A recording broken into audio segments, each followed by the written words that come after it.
First story. My entitled son was overjoyed collecting all the eggs on Easter, so I punished him. I demanded he give his eggs to his cousin, and then grounded him for advising me on helping his cousin with searching. He sulked at home, so I took away his switch, then kicked him out just as a threat. Now my whole family has abandoned me. I 40F have 3 kids, Samuel 14M, Henry 10M, and Clara 8F. My husband James 42M has 2 brothers, Richard and Michael, both married with kids of their own. Every Easter, we do a big family picnic at a park nearby with all of them, including my in-laws. This year was no different. Everyone brought food, the grandparents planned an egg hunt, and the kids were all buzzing with excitement. To set the scene, the kids involved were mine Samuel, Henry, and Clara, Richard's daughters Abigail, 15F, and Natalie, 12F, Michael's kids Timmy, 6M, and Ella, 8F, and Michael's oldest son Caleb, 16M. So, 9 kids in total, ages ranging from 6 to 16. My in-laws had hidden exactly 16 plastic eggs per child all around the park on the playsets, under benches, near the basketball court. They made it clear that this wasn't a competition, and that the goal was for each kid to find 16 eggs. The rules were simple and fair.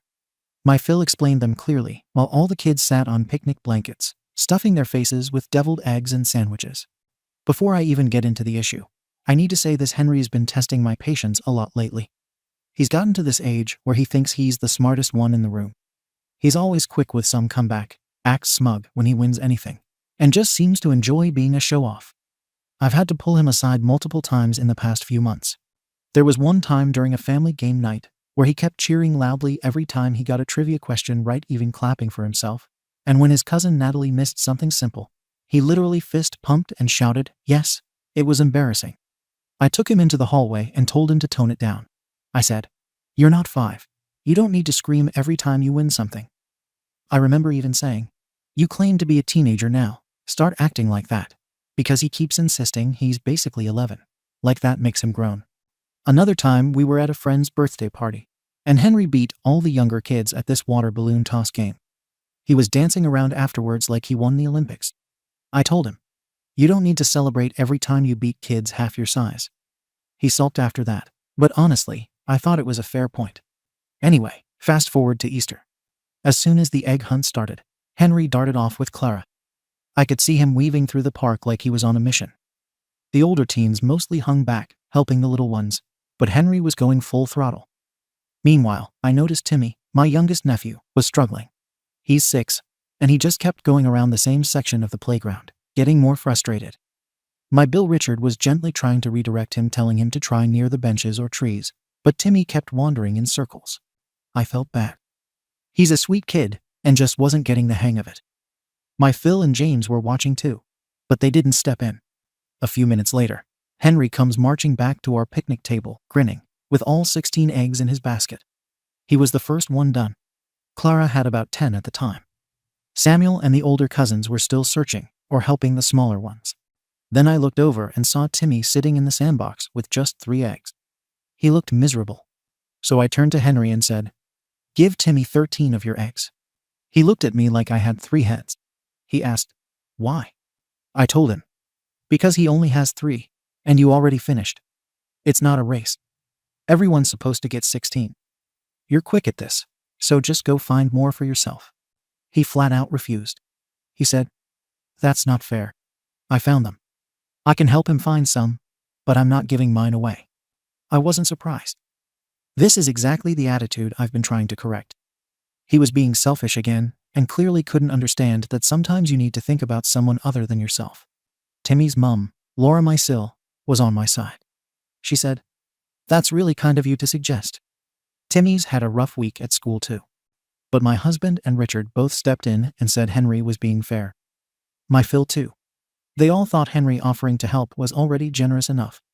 But the way I saw it, it was inefficient and missing the point. Timmy was upset now. The easiest, most helpful thing would have been for Henry to give him the eggs and go find more. Timmy's 6. He's not going to suddenly become better at this. He needs help, and Henry can actually do something about it.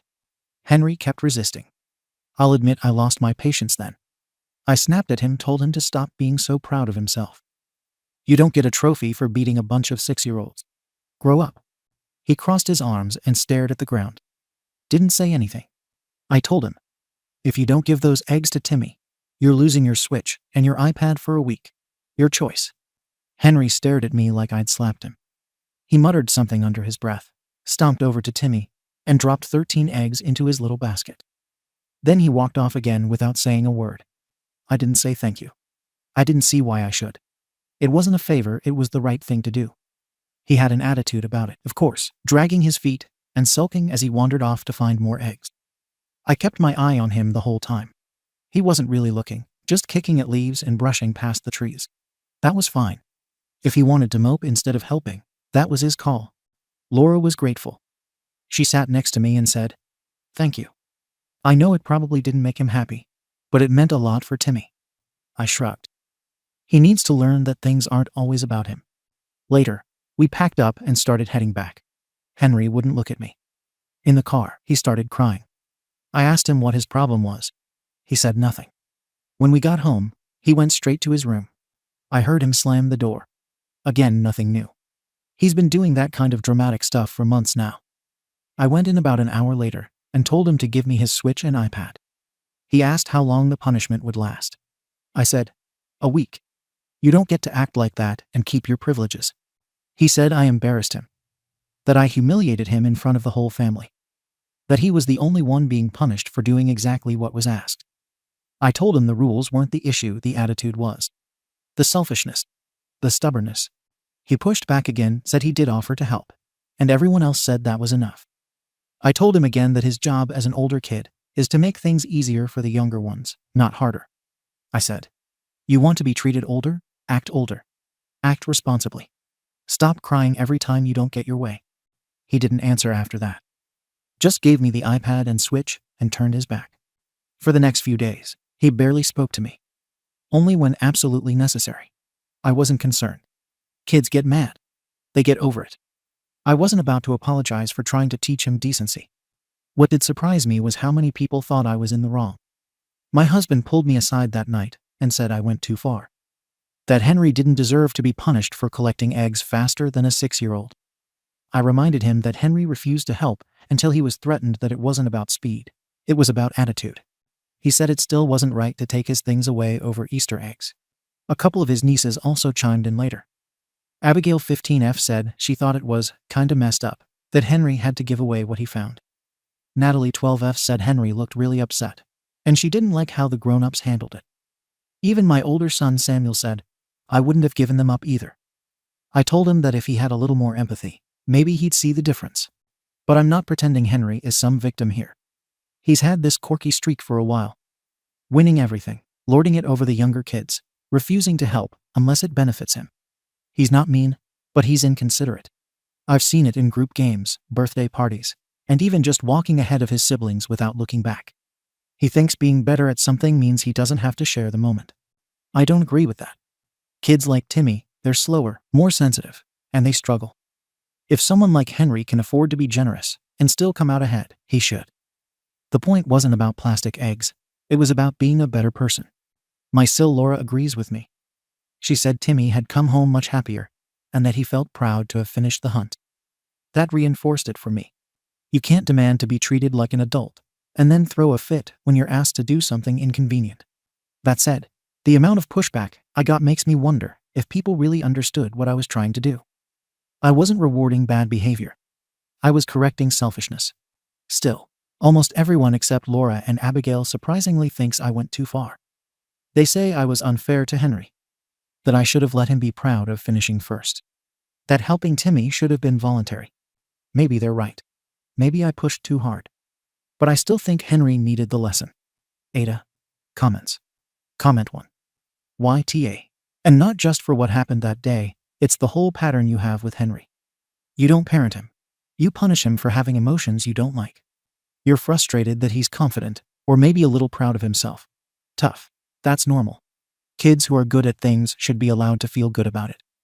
Instead, you interpret his excitement as arrogance and try to crush it. I've been that parent, too, thinking humility meant shrinking my kid down. All it did was make her resentful. You didn't teach Henry to be kind to his cousin. You forced him. He offered help, which was the right move, but that wasn't enough for you because you wanted control. You didn't care about a solution. You cared about making him bend. And now you've probably ensured he won't want to help again. Because you made generosity feel like punishment. You didn't build empathy, you built resentment. Comment 2. YTA. 100%. There were multiple adults there, including Timmy's actual dad and grandparents. Literally any one of them could have taken his hand and helped him look for more eggs. You know what adults do. But instead, you all stood around watching this kid spin in circles, while your 10-year-old son was made to fix the problem.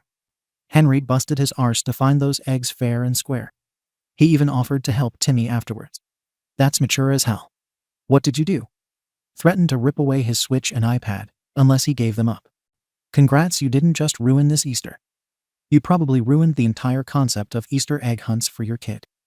You embarrassed him, invalidated his effort, and shoved him into a position no child should be in, being punished for doing something well. You owe Henry a real apology. In front of the whole family. And yeah, you better throw in a damn good treat while you're at it, because your parenting in this moment sucked. Comment 3. YTA. Henry's idea, helping Timmy look for more eggs, was the actual mature approach here.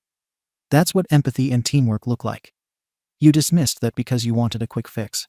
But all you did was punish your son for being thoughtful in a way that didn't follow your script. You said Timmy has been struggling, and that you were worried about his self-esteem. Well, you just damaged Henry's. You taught him that even when he does well and offers to help, it's not enough. He has to lose something in order for you to feel like he learned something. You aren't doing Timmy any favors either.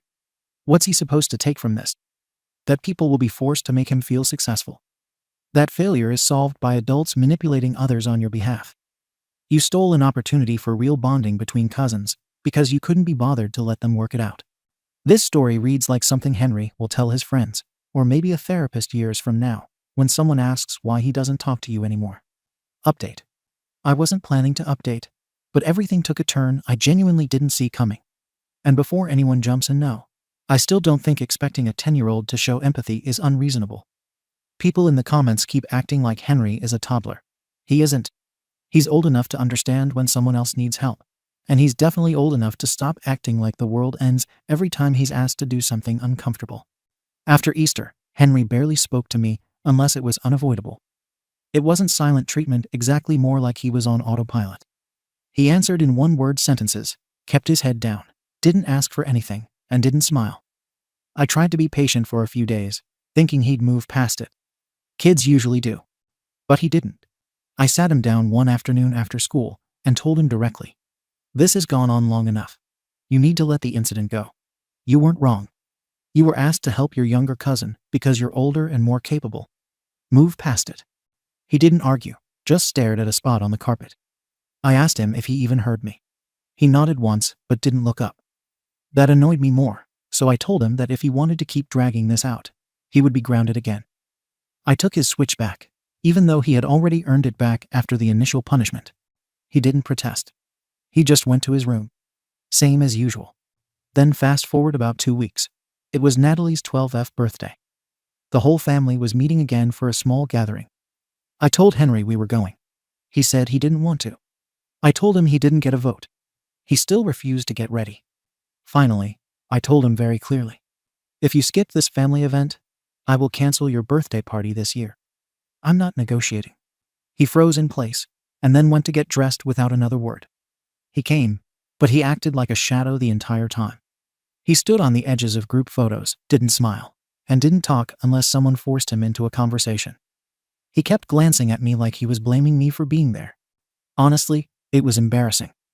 Everyone else was upbeat for the birthday, and my kid was in a moody fog because he can't handle being told no.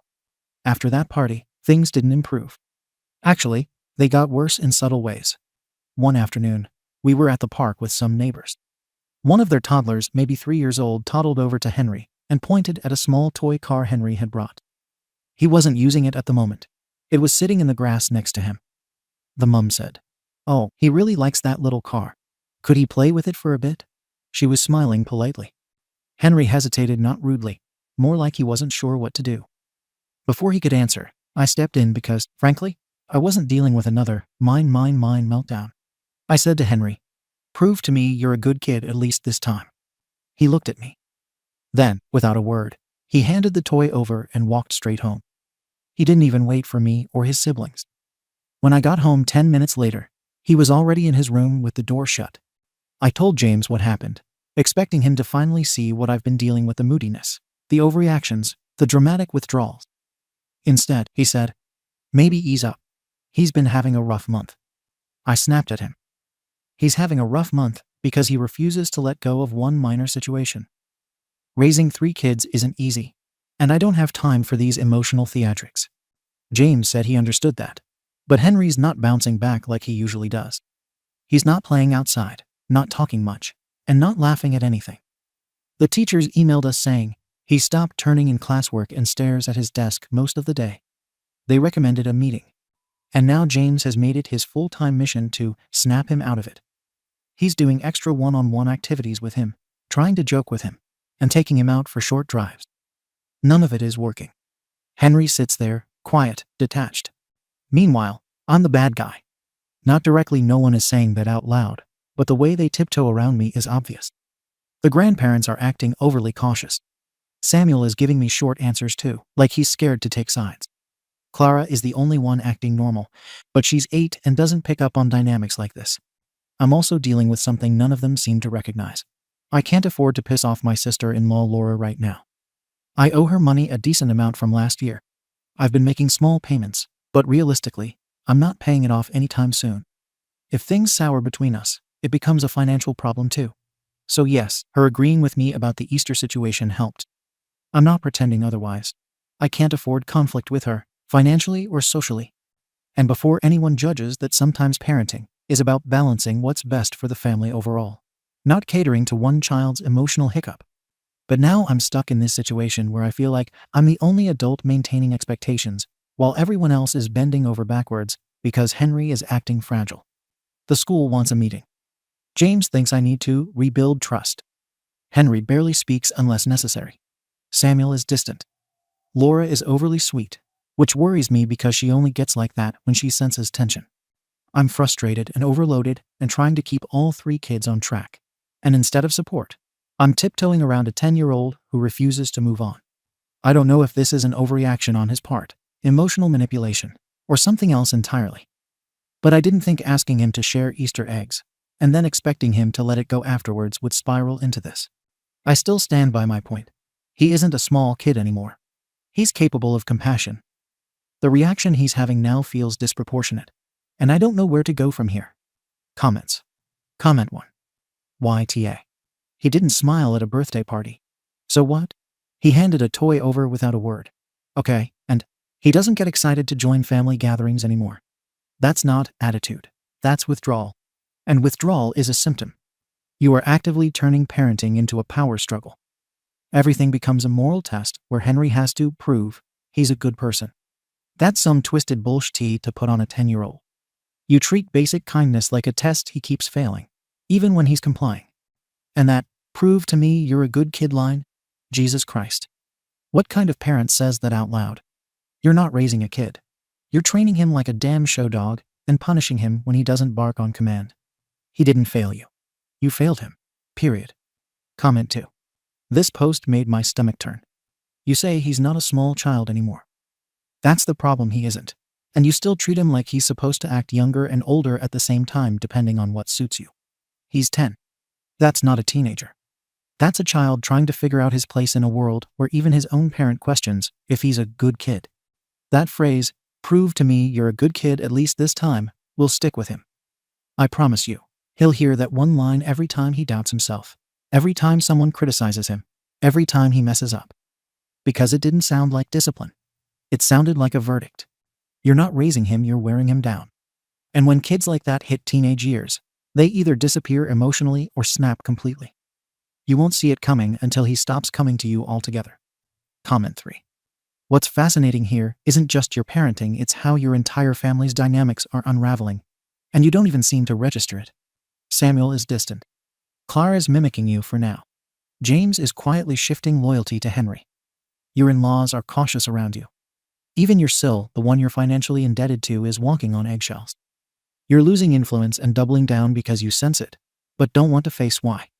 And then there's Henry, who you keep describing like he's a problem to be managed instead of a person you're supposed to nurture. He gave in, obeyed, and stayed quiet. and you still interpret that as defiance. You're so caught up in your own narrative of being right that you've completely lost sight of the consequences. You're not the parent keeping the family together, you're the one holding it hostage. Update. I didn't expect things to fall apart this badly. I knew Henry was upset, fine. I knew he was moody and stubborn, and not letting go of something minor.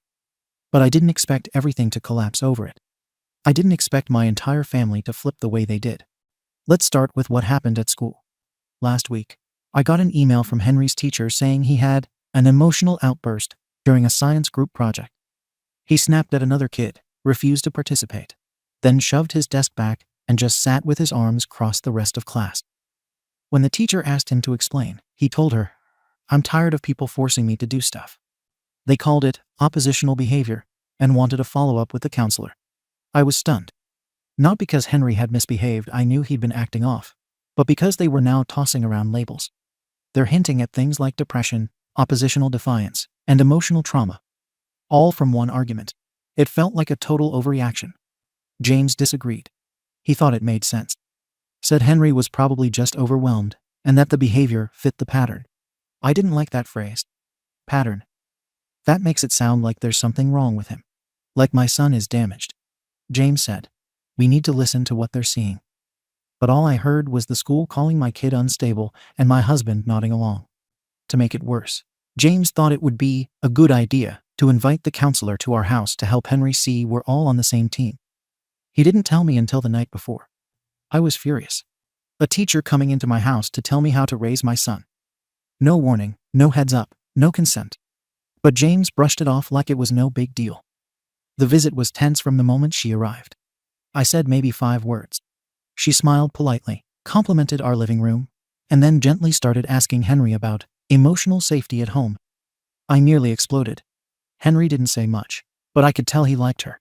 That only pissed me off more. After she left, I told James never to do something like that again. He said I was being paranoid, and that we all have blind spots. I figured if Henry wanted a peace offering, fine. I bought him a new case for his tablet, and told him I'd let him go to the arcade that weekend if he started turning his homework in on time and dropped the sulking. He looked at me, set the case on the table, and walked out of the room. That was the last straw for me. I've bent, I've offered grace, and I've tried to meet him halfway. But every time, he walks away like I'm the enemy. Then came the family dinner. Everyone was there: James, the kids, my in-laws, Michael and Laura, and the nieces and nephews.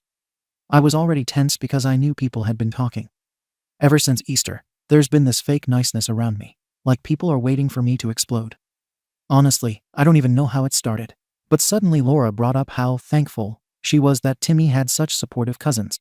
I knew what she was doing. She was referencing Henry. Again. Dragging it out, painting him as a bad guy by omission.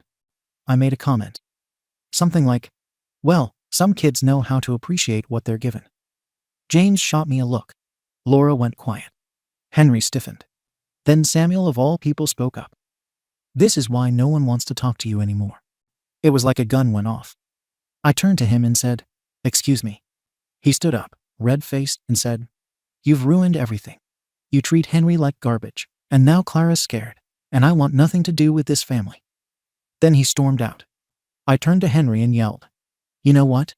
You want to cry to Grandma and Grandpa about how mean I am? Go live there. Go. Walk there right now and don't come back. I'm done with the victim act." He went completely pale. James shouted, "Enough." But I'd already stood up and pointed at the door. He got up and left. James followed him. Everyone else sat there in stunned silence. Even Clara looked scared. 30 minutes later, my in-laws came to the door with James. He didn't look at me. He said, "We're taking Henry for now." I laughed and said, "You think that'll help?" And Clara started crying and said she wanted to go too. "I don't want to stay with Mommy," she said. "I want to go with Henry." I was stunned. Samuel had locked himself in his room, refusing to speak to me. James packed bags for all 3 kids. Then he came back down, sat on the couch, and said the words I'll never forget. "You need help. Therapy. Medication. Something. You are not well. You are not safe for these kids right now.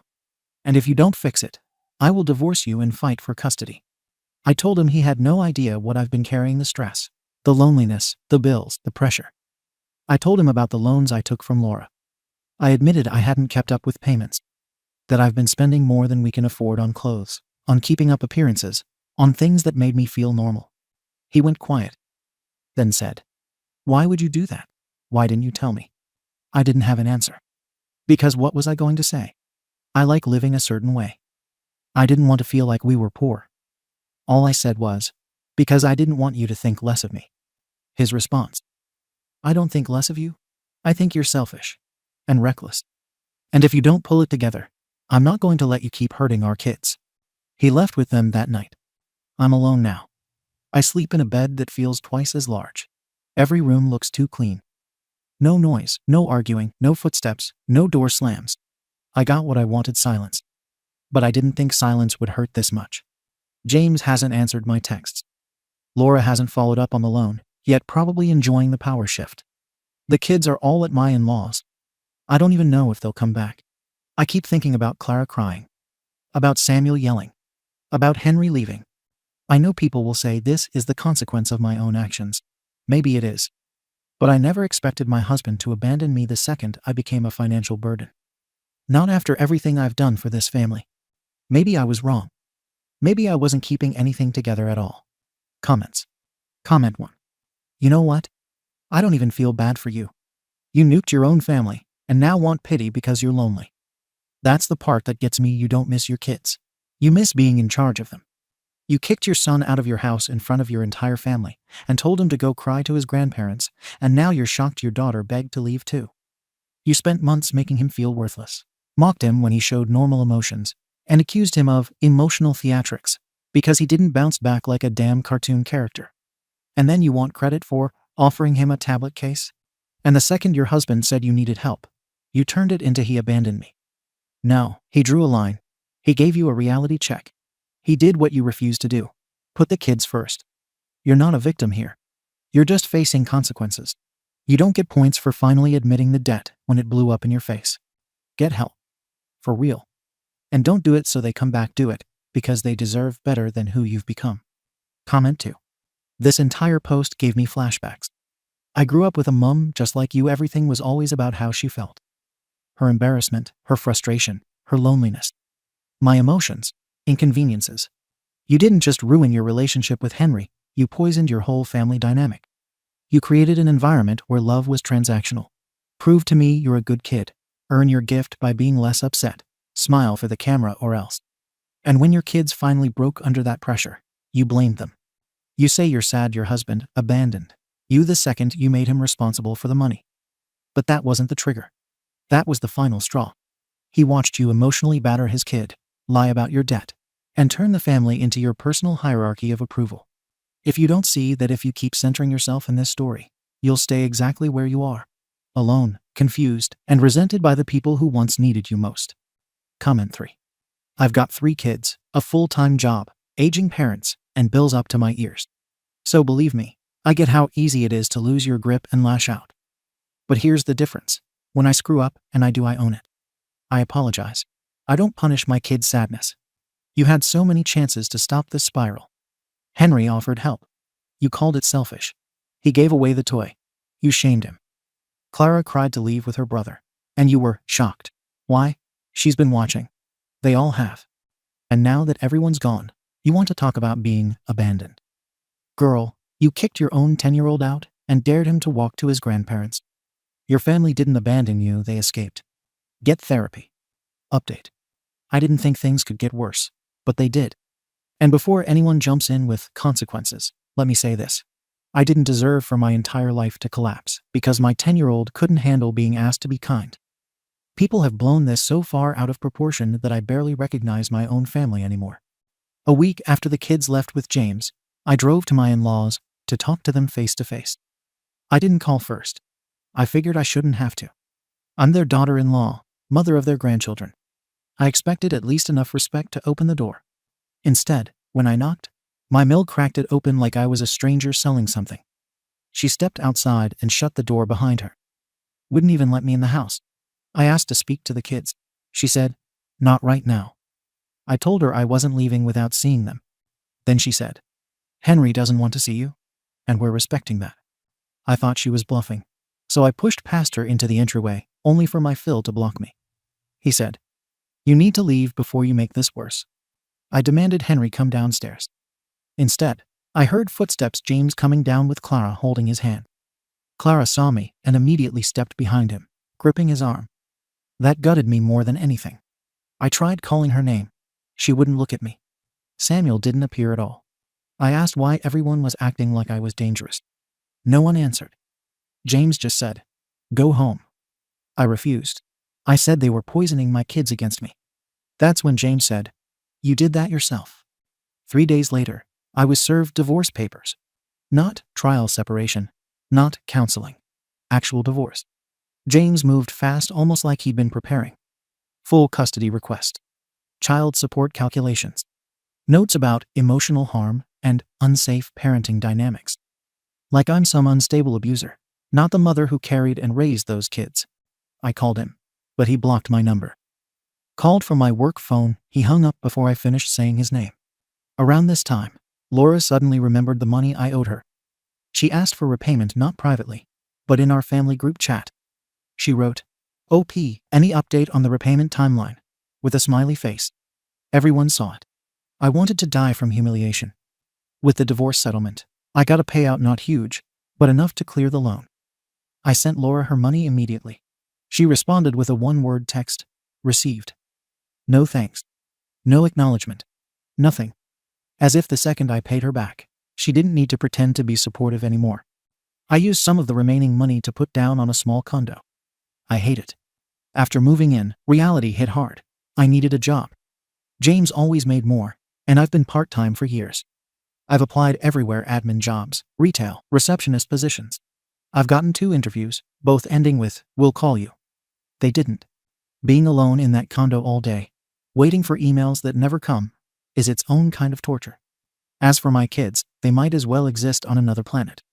They refused to come to my place. The court ordered visitation, but James told the judge the kids were emotionally distressed. The judge didn't force anything, just scheduled a hearing for later. So I get nothing for now. I've texted them. Short, neutral messages. "Hope school is going well. I miss you. Let me know if you want to talk." Only Clara replied once with, "I'm okay." That's it. Henry never answered. Samuel never answered. My oldest son has gone completely no contact. Henry too. And everyone acts like that's normal. Meanwhile, I keep hearing through relatives that James is stepping up and doing great with the kids. Like he's some hero for taking the easy way out and abandoning the messy parts. He got rewarded for running. People keep telling me I should take accountability. But anytime I try to explain myself, I'm met with judgment or silence. No one listens. No one believes my side. Everyone thinks I'm this cruel, irrational mother who kicked her child out for no reason. They twist everything. No one mentions that Henry disrespected me for months. No one mentions the pressure I was under with the loan. No one mentions how alone I felt trying to manage everything. They all turned on me the second the story got inconvenient. A few days ago, I had my first supervised visit with Clara and Henry, or rather, the visit I was supposed to have. Henry refused to come into the room. He sat in the hallway with his grandfather. Clara sat across from me, fidgeting. Wouldn't look at me. Wouldn't talk. I tried asking how school was. She didn't answer. I asked if she missed me. She said, "Daddy says not to talk about that." I asked if she wanted to come live with me sometimes. She shook her head. Henry didn't enter once. I came home after that visit and realized that nothing I do matters anymore. My family decided the narrative without me. I'm the problem. I'm the unstable one. I'm the mother they escaped. And the moment I needed support financially, emotionally, James ran. He gets to play the savior while I'm stuck in an empty condo, jobless, miserable, and treated like a cautionary tale. I'm trying. I'm applying for work. I'm attending court-ordered parenting classes.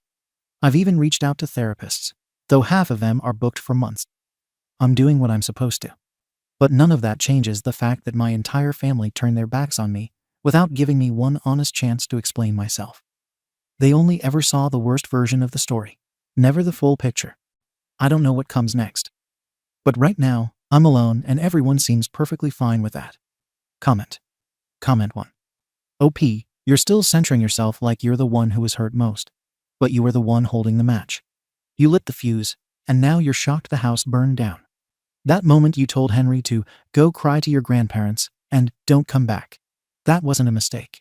That was a calculated punishment meant to shame him into submission. And now that he actually took you at your word and left, you're calling him ungrateful? What stands out most to me is how you describe every person in your life like they owe you something. James was supposed to stay loyal while you lied about debt. The kids were supposed to get over it. And your in-laws were supposed to let you in after you emotionally exiled their grandson. You want your kids to see your pain. But all they've seen is that your pain always comes at the expense of theirs. That's why they're gone. Comment 2. You say James ran the second you made him responsible for money. But that's a lie you're telling yourself, so you don't have to face the actual issue. You financially deceived your spouse. You took loans behind his back, lived above your means, and had no real plan for repayment. Then you tried to keep Laura on your side because you owed her, which affected how you treated Henry. That's manipulative. Full stop. You still haven't said what you spent all that money on, just that you liked a certain lifestyle. That tells me this wasn't about family survival. It was about image, and the second James questioned it, you made yourself the victim. It wasn't the money. It was the secrecy, the control, the emotional games, and the refusal to take responsibility until it exploded. And even now, your update ends with, no one gave me a chance. You had dozens of chances. You chose pride every time. Comment 3. Henry won't even enter the room. Clara hides behind her dad. Samuel won't text you back at all. These aren't rebellious kids, they're scared of you. Emotionally, psychologically. They don't trust that they'll be safe around you. Kids don't go no contact with a parent unless they've reached a breaking point. Yours hit theirs together. That's rare and says a hell of a lot. You keep saying no one believes you. But I think everyone does believe you, they just don't agree with your version of reality. That's why you're alone. You want sympathy, but you've shown zero actual remorse. No ownership. No apology. Until you start with, I hurt my kids and I need to change, nothing's going to shift. And honestly, that's on you. Second story. My family left me on the streets, claiming I'm a shame to them, and now came back after 5 years demanding my son for their family business, claiming I owe my son to the family for disappointing them years ago. In 2020, I did something horrible to my family by stealing from them to fund my addiction. I stole some electronics, including old cell phones, a game console, and a Blu-ray player, to buy Roin. I cannot and will not justify these actions and fully accept them as my own and their consequences. I was caught, and my family became aware of my addiction. It was hard to see my parents realize what was happening, but the hardest was seeing how heartbroken my 17-year-old little sister was. They dropped me off at a rehab center, where I spent 3 months getting detoxed and sober. I did not hear from them while I was in there. I tried calling to let them know how I was, but I never received an answer. The day I got out, I went back home. My family there informed me that they would no longer be considering me a member of the family, and that I was to leave the home and not contact any of them for any reason. I attempted to stay with other family, but when I contacted my grandparents, I was told that my parents had called them and several others to tell them that if they kept in contact with me in any capacity, they would cut off contact with them as well. I was able to see how my sister was doing via my mother's Facebook posts, but after liking one, I was messaged and told that I am allowed to look at the posts, but all other family members will be blocking me, and I am not to interact with my mother's posts. I was completely destroyed and left on the streets. I stayed in a homeless shelter and got a menial job, enough to get a rundown apartment, and slowly put my life together. I went through therapy to process the extreme grief I felt. I focused on work and did enough school online to finish my degree from when I dropped out at 21. I was able to secure myself a very good position several states away and moved there as soon as I could. 3 years ago, I met the woman who is now my wife. Her father went through a similar struggle with addiction, and her family welcomed me with open arms. Last year we got married, and 3 months ago we welcomed our son into the world. Of course, being a proud new dad, I posted my boy all over social media to show him off to the world. Since then, I've been inundated with calls and messages telling me that my parents want to meet my son. I have no plans to allow that. My family abandoned me at my lowest and actively worked to cut me off from any familial support I could have had. I am not owed forgiveness for my actions, but I can't pretend that what they did was anything less than complete disownment of me at my most vulnerable. I told them, not very politely, that I do not consider them my real family, and that they are to come nowhere near me, my wife, our son, or anyone related to us. I've been getting messages daily about how I never earned their love back and am cheating them out of having a son again. And thus I owe this to them, from my parents and others. I am not giving in at all, nor do I ever plan to. AITA. Edit. There's been a lot of replies along a broad spectrum of opinions and takes. I may not have replied to them all, but I did read them all. For now, I am stepping back. My wife and I have decided that we are going to be speaking with my parents via a video call and discussing the past 5 years and where everyone stands as of today to gauge where we all are and decide how to move forward. I'll be taking everything I've read here into consideration in how I decide to approach this situation. I've seen a lot of people wanting updates. I will post an update on this when the dust has settled, and I can say with some certainty what's going to be happening. Thank you all for your words of kindness and otherwise. Every one of them is appreciated. Comments. Comment 1. How were you supposed to earn their love back when they made every possible effort to shut you out? Comment 2. Moreover, I think everyone can understand that OP had to earn their trust back. But the love for OP should have been there unconditionally and all the time. Comment 3. Make all of your social media private. Share with your in-laws how you feel and make sure they have your back. More than one well-meaning relative has been known to leak photos or even plan an ambush for a happy family reunion. Good luck. NTA. Comment 4. Forgiveness is optional, and access to your child is a privilege, not a right. Comment 5. Forgiveness is optional, and access to your child is a privilege, not a right. Particularly in light of this statement. I've been getting messages daily about how I never earned their love back. Okay, I'm old and slow now. However, will someone please explain to the rapidly aging old person here how OP was supposed to do that when they were completely blocked from all of their former family's socials, and B, other family members were threatened with also being cut off from the rest of the family forever and ever. Amen. If they gave OP any info. Seriously, I'm not seeing how that was even going to be remotely possible. And now they are yelling about grace and forgiveness. Really?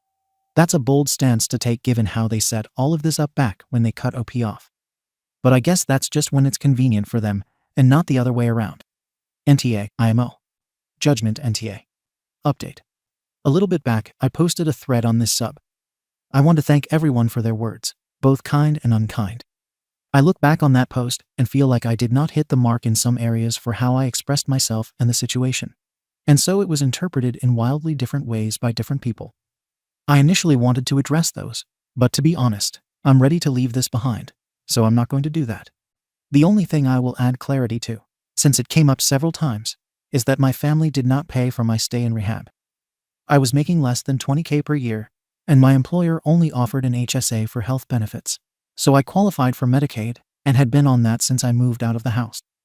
Medicaid in my state pays for the cost of inpatient rehab, and this is how my treatment was funded. For the sake of brevity, and so that I don't dwell on it longer than I should, I will briefly run through some relevant context and a short summary of what my father expressed to me during our conversation. To add some context that I think explains his mindset, I will give some of my father's history here. He came from China to the US to attend college and fell in love with the country. My father hates China and communism. He saw America as a land where he could have the opportunity to thrive in ways he couldn't in his home country. So he married an American woman and stayed here, starting his own business. My father's dream was that one day, he would pass this business down to his son, then to his grandson, continually passed down as his legacy. He was very much a tiger parent, and my mother, having always been very submissive, followed suit. I'd been told from a young age that this is what my future would be, and my life was curated around it, down to what university I would attend and my major. All of this will give context to my father's position. The call was just me, my wife, and my father. It was a long and awkward conversation, but here is the gist of it. My father regards my bisexuality and my decision to not finish college as direct actions of ungratefulness to his efforts in raising me, and feels that I have not been thankful that he did not take action against me earlier. Me being bisexual still left room to marry a woman and have children, so he did not interfere with it. He could still teach me how to manage the business, even if I needed to hire others to help with the physical labor involved with it. So he got past the fact that I dropped out of college. However, it was not the stealing that broke the camel's back to him. It was the fact that I used drugs at all. He was upset that I had stolen from the house, but to him, it was ultimately inconsequential compared to me abusing a substance. The fact that I used drugs at all meant that I could not be trusted with his legacy. And since I could not contribute to the family legacy, it was necessary to cut me out of the family entirely to avoid the shame of having an addict among them. He made it clear that this is how he felt then, and that his feelings have not changed, nor will they ever change, no matter how clean I stay or how successful I become, because I ruined his dream. Despite this, I owe him a debt of gratitude by leaving the family vacant of a son to pass his legacy down to. Now that I have a son of my own, there is potential my father's legacy could be passed down to him. As someone who used drugs, this necessitates him and my mother stepping in to ensure my son is properly raised into the position I was to inherit. I did not get to speak to my mother to ask her about the messages she had sent me. The call ended pretty abruptly when my wife realized that it wasn't a conversation that would go anywhere. I was in a bad spot for the weekend after that Friday night. I cannot express with words how thankful I am that my wife was there to help me stay sane. I am going to spend the rest of my life doing every possible thing I can to be as much of a rock for her as she is for me. Right now, most of that is in the form of taking on any and all housework in addition to doing my part to take care of the baby while her body recovers. As our son grows up, I'll keep finding new ways to let her know how much I appreciate her. As for the future, this is what we've decided. On my part, I'm going to work a lot less. For those wondering, I ended up being a technical writer, and it's a job I'm quite good at. It also pays for us to live very comfortably, even if I go well below a full-time work schedule. When I met my wife, I used work as my distraction. Marco Pierre White was correct when he said work is the best painkiller mankind has ever come up with. However, I don't think this is a healthy way to cope now that I have a child. I've decided I'll use the extra time off of work to attend an extra therapy session every week for more intensive treatment, and to help develop some better coping mechanisms that don't involve me working myself into an early grave. As for our son, we have decided that my parents will not be a part of his life for the foreseeable future. We aren't sure what we will tell him, but as he grows up and we see more of his personality, we plan to speak with a counselor who has experience in child psychology to find a way to approach the subject that won't be distressing or confusing for him. A lot of people mentioned the idea of me taking my wife's name. We floated that for a bit, but ultimately we've decided that we will be choosing a new family name entirely. It feels like more of a fresh start for a new legacy. We aren't sure which name we will go with yet, but we hope to have that done by the end of the year. And honestly, that's pretty much it. There isn't much else to report. I know this update will get a wide range of responses. Sorry to disappoint, but I will not be reading or responding to any of them. I know the man that I've become. I know I am a capable father and loving husband. I know I have a disease that puts me at a disadvantage when it comes to anyone's trust or respect because of my choices in the past. And I know that despite them, I will continue to be the best man I can be for my family. And as much as I appreciate all the responses, I don't need to hear strangers on Reddit praise and condemn me to know that it's true. I'm going to log out of this account after posting this, and I will not be logging back in. Thanks for reading. Comments. Comment 1. Your father sees you as an investment for his dreams and not as a person. When you did not give the dividend he expected, he got rid of the asset. Now that there is a new asset, he wants to use his history as a shareholder to get the buying option to start over, but only under the stipulation that he be the CEO to make sure that this time there will be a nice payout for him. You see the way it goes? You do right to stop your investor, father, and his whole family, from even knowing your child. He deserves better, and you too. It is great that you have a wife that sees that with you and supports you so much. Your father will never see his role in all that happens. Be happy with the people that love you unconditionally, and the people you love the same way. That's the best life. Comment 2. Your dad's a real clown shoe. In what universe did he think practically demanding your kid to raise just to make up for your drug use, upsetting his plans would work in his favor? Blocking your family is a good idea, but you might want to prepare in case your parents won't take no contact for an answer, and try some grandparents' rights plan or something equally nonsensical to get access. Comment 3. Let me put it this way. Your father raised a son who took drugs, stole from family, had to go to rehab, and only became successful once the said son was completely apart from that father. So he has some audacity to imply he has to make sure your son gets raised properly when he is objectively the failure as a parent. Thank you for watching the video. If you are interested in listening to these kinds of stories, we've got more in store for you. Simply subscribe to our channel, hit the like button, and share it with your friends.